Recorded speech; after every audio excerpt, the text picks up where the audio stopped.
Hey, you guys, Torpedo on the Most Targeted Citizen. I hope you're having a good day, better day than mine. We are in the process of de-nailing all these boards now. Let me start by saying this. This is a 100-year-old barn, as you've heard before. If you hear a noise in the background or two irritating noises, one will be a yapping dog from the lovely neighbors, and the other will be Salt Air Leasing, the front company for the FBI.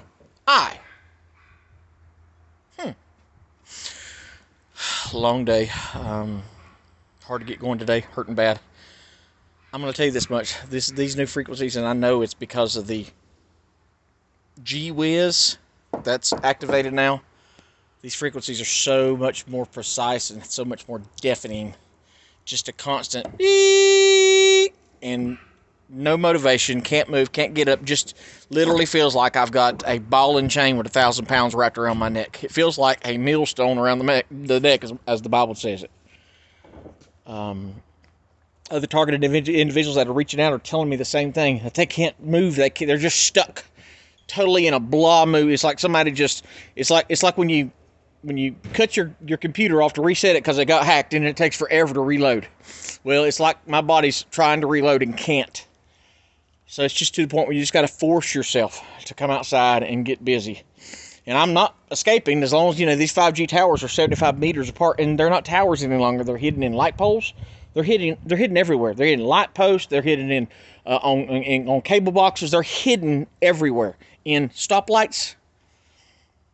So it is hard to get going.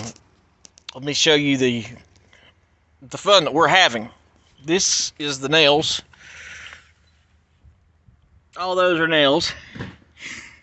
And these are the old square nails. Now, you want to see the amount of nails. Now, imagine the hands of the man that built this house.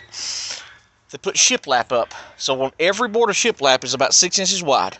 And you just keep lapping it all the way around the walls, all on the floors with these square-headed nails. So each one of these boards has about 50 nails on each side. On each side. Same with these. Look at all those square-head nails. Look at that. Is that remarkable? Those were men back then. Real stressful today. I try my best to be a good neighbor, and it gets harder daily. Let me see if I can wipe this off without resetting the phone. I'm going to need to get this screen off here, the screensaver. Anyway, you can hear the yapping dog in the background. That's the second house up for me, a home of immigrants. 2 dogs. One's a smaller dog, and the other one's a very small dog that just yaps all the time. Well, the biggest dog of all, what's up, Rick? The biggest dog of all got loose yesterday. Okay, came down here with a broke leash, and I took it back to its owner yesterday, and now it gets down here today with a brand new leash that they didn't bother strapping around the tree. They just tied it in a loop and walked away. I did not receive a call back from the chief of police today. Left a voicemail yesterday, trying to get that info, trying to talk to him to find out, what I got to do to get this trespass lifted. Well, in my search for records, because, I like to be thorough. In my search for records, excuse me, I found the owner of the property yesterday, and on the contract to trespass anyone that's violating the law, that's the key words, violating the law, I called him on the phone. His phone was on there, his phone number. So I called him in New York, and he's like, well, you got to be careful shooting arrows. And I'm an adult. I can tell this guy's, I think he's immigrant blood as well. A thick accent. But he said, the cops keep calling me and harassing me, I don't know what to do. I said, well, you don't worry about the cops. I said, I got that under control. But he did not trespass me. He said he didn't do anything. So it even sounds to me like he didn't even sign the contract. I don't know if he signed it and didn't realize what it was, or he didn't sign the contract at all. And the cops just filled that in. Now, wouldn't that be something if a cop illegally signed his name That'd be fraud, wouldn't it? Ooh, that sounds like a felony. But he gave me permission to be on the property because I told him I clean the place up. I help take care of the place. So he gave me permission to be there. I'm still going to fight it out with the chief. It's nice to have a police chief in your town that doesn't call back, doesn't give you a call, can't even drive 2 blocks to you. I mean, I think all Americans are just about tired of their law enforcement because they're never there. They're always a minute too late. When you call them for help, they never show up. But god dang, if it's something stupid, like you walking on a piece of property, boy, they want to show up then, don't they? They don't show up unless there's money to be made.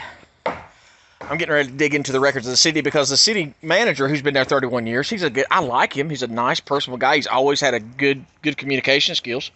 I talked to him the other week about this, all the trolls that are trying to attack me and affect my family negatively. And I was asking him about that, the Nazi, the code enforcement Nazi, and that department. He said, oh, that department loses money every year. Well, what surprises me is they have an old cop car, Crown Vic, that he drives around in so he can look at people's houses that he thinks just doesn't look good enough to him. I'm going to find out where he lives at, and I'm going to go do a little inspection of his house, too, the way he does mine.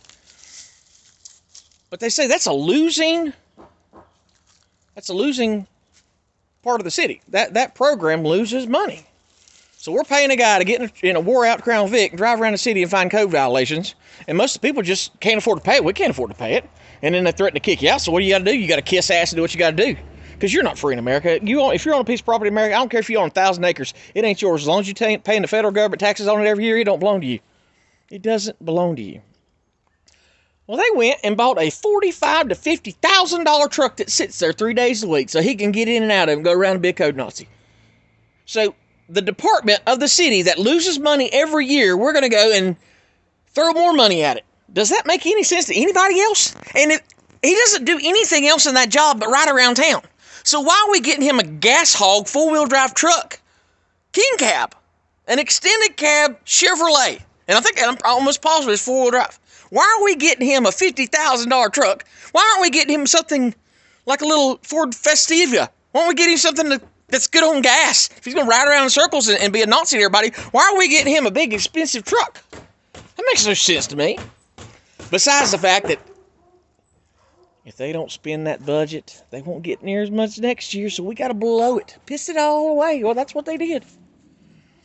The Department for the Harassment of the Citizens is what they ought to call that code enforcement.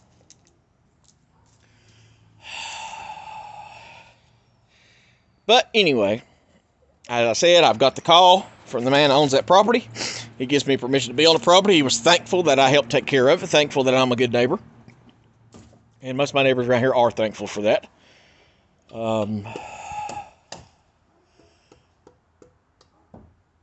It's amazing the links that some of these people in the comment section will go through to try to prove me wrong, but they do absolutely zero research to prove me right.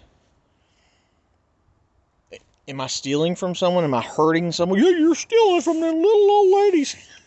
That is so old and wore out. And come to find out, the one that everybody listens to is actually a convicted thief. A convicted thief. You see, I've had people on my channel do a 30-minute interview 2 or 3 different times and confess to what I go through, to the airplanes that stalk me here and everywhere I go. That confess this. They've seen the drones with their own eyes follow me up and down the road. They've seen it. They've been in the car with me as the drones follow me. They've noticed the vandalism. They've noticed all these things. No, we can't believe that. We can't, nope, I'm not going to believe that. That just don't make sense. Why would the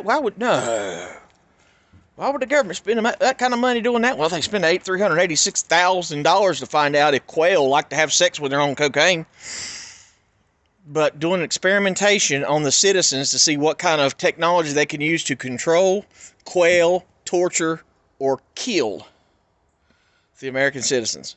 That sounds like a pretty good research. That sounds like something that a tyrannical government would do. Because the social credit score they're using in China right now was tested right here on me. It's tested here. Think about that. Technology was used in America on American citizens, and still is, for Communist China's social credit program. That's being used on me.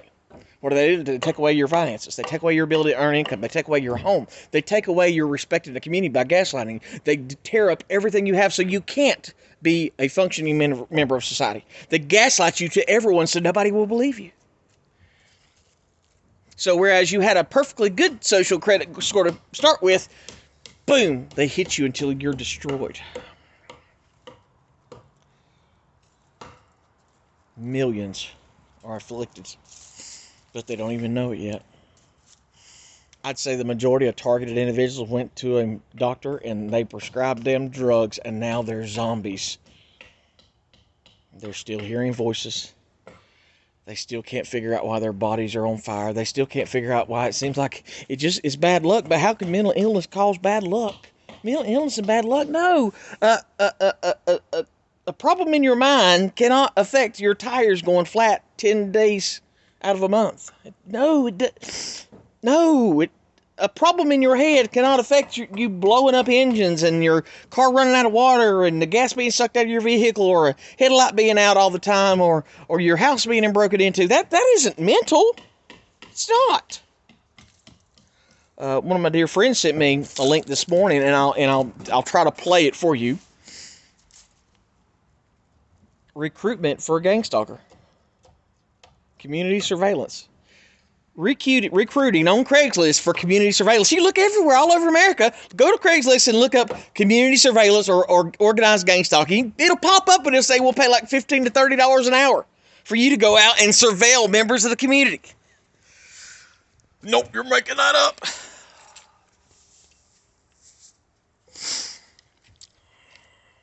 Anyway, hardwood floor. Got all that cleaned up. Working on the wall beams right now. These are the beams for the wall. This is the flanks for the outside of the building. Shiplap. These are all the big beams. 4x6s. Those are expensive. And all these. That's the decking I tore apart the other week. It's in really rough shape. I probably won't use any of that, but it's there if I do need it. These 2x4s. 2x4x10s. Pines. Rough cut pine. We're making progress until I get out on the water. I'm doing my best to get there. It's a slow process. I can't rush it. It's in God's timing. I really wish I would have been there. And I told Tina, I said, honey, if we would have went last year, we could have already paid for a piece of land. We could have already paid cash for a piece of land somewhere else. That's the plan. Get somewhere where you don't have the money going out. Then you can stockpile a little bit of cash and then invest. And finding a place to put all the goods, because I don't want to be. I know the day's going to come. We're all going to be surprised when the crap hits the fan. They're going to drop an EMP on us, electromagnetic pulse. It's going to fry our vehicles, and nothing's going to run. It's going to come one day, or the tank's going to roll down the road. They're going to kick in my door, and they're going to drag us out. That's coming very soon. The Great Reset is here. The shelves are empty. The shelves are empty, and it isn't because of hyperinflation. Hyperinflation is happening right now, absolutely, but they are not letting the ships to the ports. They're not opening the ports to bring in the goods. They're not doing it. All the thousands of ships are on the East Coast and West Coast. They're not letting them in. Even Ron DeSantis opened up the ports in Florida, but they're not showing up. Now, why? They say, it's a lack of truckers. It's not. I mean, even look at California. They're outlawing any trucker that has any kind of, if it's not a flex fuel or electric vehicle, they're not allow them to come into California. Think about that. No more no blowers anymore, no lawnmowers, nothing like that. Unless it's natural gas or electric. They're shutting down the West Coast. Why? Because a lot of our goods come in from the West Coast. They're bringing the pain. And all this is artificial. This is all stopping the American public. We stood up. And they're not going to risk that again. This January 6th debacle, that's all it was. If you guys haven't seen, if you're still in doubt about what I say about January 6th, about it being a false flag, I encourage you to watch Ted Cruz testimony. I don't like Ted Cruz. He's a globalist. He's just like the rest. And it's a dog and pony show, but he was asking some good questions because he got trounced on Tucker Carlson because he called January 6th a terrorist act. That was terrorism when it wasn't. He was just grandstanding because he wanted to get in good with his globalist buddies. But He was asking the FBI director and the head of the DOJ, or the second man at the DOJ, were any of the people on January 6th, were there FBI agents in plain clothes there on January 6th at the Capitol? That goes to sources and methods. We can't comment. Were any FBI agents knocking windows out of the Capitol? That goes to sources and methods. We can't comment. Were any FBI agents at the Capitol? Was Ray Epps at the Capitol? Was he an FBI agent? That goes to sources and methods. I cannot comment. So the silence is deafening because it tells you just what I told you before it even happened. I told you, if you go to the Capitol on January 6th, they're going to create a false flag and they're going to arrest everybody.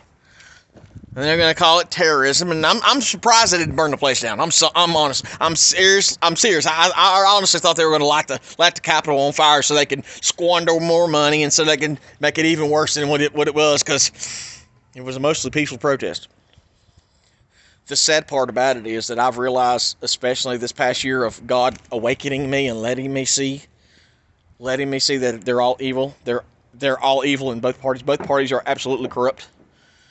The Judas System in America, there's probably maybe 6 or 10 that are not in the hands of the Illuminati right now. But God opened my eyes to see it for what it was. And let me tell you this, the ones on the right are just as blind as the ones on the left. They have the moral high ground on why they're upset and their reasons for fixing it. They have that moral high ground because they have good intentions, but they don't understand the Antichrist. He's here. He's walking the earth. The Antichrist isn't going to say, he ain't going to show up with horns popping out his head and claws, and he's not going to be red. He's not going to be, cussing and throwing middle fingers to God. He's not going to be talking about destroying the world and eating your children. He's not going to do any of that. He's going to do the exact opposite. He's going to talk about saving the world, and he's going to be beautiful. The devil is beautiful, the god of the air. He's going to come, and he's going to talk lightly and calmly, and everyone's going to fall for it. Everyone is going to fall for it. And the ones on the right who have been in church their whole lives, they're going to fall for it too. I was on and I know this is getting lengthy. If you're still here with me, God bless you for it, because this channel is, shut down a lot too. But this woman went on Focus on the Family. James Dobson opened that, but she went on Focus on the Family. She's like, my son committed suicide. Is he in hell? And everyone on there, Christians, oh, God knows he was in a struggle. And if his mind was working against him, he didn't know what he was doing. So I'm sure he's in the arms of our loving Savior. God is wrapping his arms around him right now. He would never let a suicidal person go to hell, because God is love and God is peace, and God would know when someone's mentally ill and they're fighting the demons. Are you kidding me? The Bible says Jesus comes with a sword to destroy his enemies. If you got the peace of God in you, suicide is not probably going to be, part of the program. Now, if you're a targeted individual and you have voices in your head telling you to do these things and it's absolutely not your fault, God's going to know. God already knows. He knows when you die, why you die. Before you were born, he already knew how many hairs was on the top of your head. He knows all these things. So it ain't like you got to make your case, well, I had voices in my head and killed myself, Lord. He already knows it all. I thank God every day. Well, I don't. I should.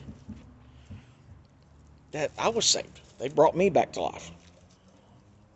I don't thank him for that. I thank him every morning for being my God. Because there are some days when I'm like, man, I'm tired of suffering. I'm tired of hurting. I'm tired of the ones around me hurting me. I'm tired of being completely alone. Day before yesterday, I was out here working all afternoon, working my butt off. I was hurting. Got to be about 4:15, and Mason used to get off the bus about at 4. It's 4:15, and I'm around the back, so I can't hear nothing. I start to panic. I'm like, oh my God, my son ain't got home yet. I go to pick up the phone, start calling school, and I run inside because he's disappeared before. I run inside in a panic, and he's in there on the couch just watching TV, and Tina's in there on the bed just, watching TV and playing video games, and I'm like, going home. They didn't even have the courtesy to poke their head out the back door and say, hey, honey, I'm home. That's how little I mean to these people. They could you do that? I counted it, and I do quite often, but it gets depressing. I count how many minutes, and this is coming from a targeted individual. When people are turned against you, they'll never admit that they're being mind controlled, or they're actually this way. They're actually guilty of this. But I counted one day how many minutes she spent with me in a whole afternoon. From the time she got off work, or I think it was a day that she didn't even work. And it was like she spent a total of like 10 minutes in the same room with me, and maybe a total of 3 sentences that she said to me in a day. That sounds like a lie. It sounds absolutely fake, but that's how much attention I get. She might, if she remembers, kiss me on the forehead and she goes to bed at night, but that's it. Nothing else. Nothing else. And if that boy didn't need me to feed him and anything else like that, he probably wouldn't talk to me either. It's being a targeted individual. I would not wish this on my worst enemy. It is the loneliest life. When you're being victimized and tortured on a daily, hourly, minute-by-minute basis, being terrorized, and there's no one around for you, it sucks. I'm Stuart Pedlone. Have a good day. Like, share, and subscribe. Targeted Citizen 3. Sub to the Most Targeted Citizen. It should be up in about 12 or 13 more days. Like, share, subscribe. PayPal link in the description. Any help is greatly appreciated because I need to get out of here. Good day.